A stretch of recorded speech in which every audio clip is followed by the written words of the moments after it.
मेरी भाभी का नाम राशि है और वह 40 साल की होगी। उनकी शादी को लगभग 15 साल हो गए थे और उनके 2 बच्चे भी हैं। वह दिखने में तो सुंदर है, लेकिन उनका फिगर किसी भी मेरे जैसे लड़के को आकर्षित कर सकता था। मैं दरअसल अपनी भाभी भाई के साथ ही रहता था। मुझे भाभी को पाने की इच्छा है, लेकिन डर के कारण कुछ हो ही नहीं पता है।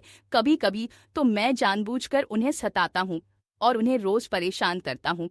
मेरा भी मन करता है जब मैंने देख लिया कि मुझे और भाभी उन छोटे बेटे को छोड़कर बाकी सब शादी में जाएंगे, क्योंकि कोई तो चाहिए मेरा ख्याल रखने के लिए। फिर सब लोग शादी के लिए निकल गए। मेरे मन में मानो जैसे हवा का ज्वालामुखी सा फूट गया था। घर वाले अब 15 दिन बाहर ही रहेंगे।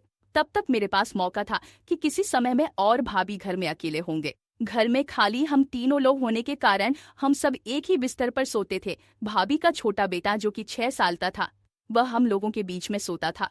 भाभी साड़ी पहनकर सोई थी। मुझे देर रात तक फोन चलाने की आदत है, क्योंकि भाभी का बेटा भी मेरे फोन को ही देख रहा था, तो इसलिए भाभी ने उसे उठाकर अपनी दूसरी तरफ सुला दिया और खुद मेरी तरफ आ गई। वह मेरी तरफ पीठ घुमाकर सोई थी। हम लोगों ने एक ही चादर ओढ़ी हुई थी। मैंने मन सोचा कि इससे अच्छा मौका और कभी नहीं मिला। मैंने तो ठान लिया था, चाहे कुछ भी हो जाए, आज भाभी को पाकर ही रहूंगा।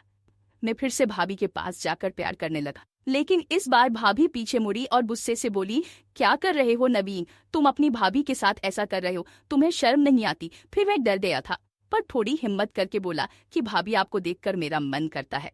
फिर भाभी बोली कि यह सब तुम क्या बोल रहे हो, मैं घर वालों से तुम्हारे बारे में बोलूंगी। फिर मैं डर गया और मैंने भाभी को सॉरी बोला और रोने लगा और विनती भी कि मुझे माफ कर दो, आप किसी को मत बताना, आई एम सॉरी। फिर भाभी ने कहा ठीक है और दूसरे कमरे में सोने आ गया। मैं पूरी तरह सोच रहा था कि मैंने गलती तो नहीं कि फिर मुझे अब भाभी को इनडायरेक्टली लाइन पर लाना होगा।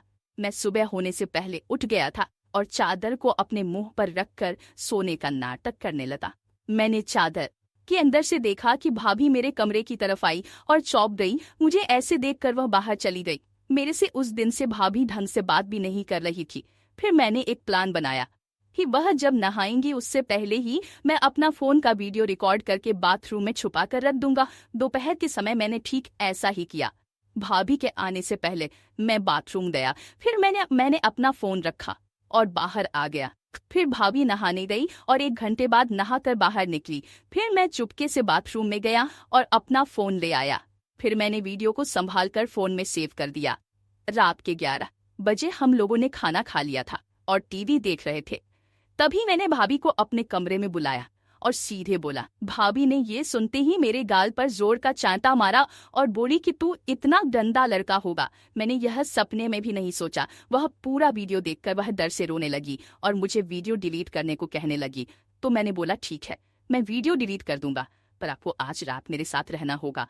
भाभी ने थोड़ा सोचा और फिर रोते हुए बोली ठीक है। फिर मैंने भाभी को बोला कि बाबू को सुलाने के बाद 12 बजे मेरे कमरे में आ जाना, मैं आपका इंतजार करूंगा।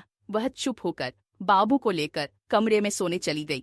मैं फिर रेडी हो रहा था। थोड़ी देर बाद भाभी कमरे में आई। फिर मैंने भाभी को पास आने को कहा। भाभी ने वैसे किया और फिर वह सब हुआ जिसके लिए भाभी का वीडियो बनाया था। Thanks for watching.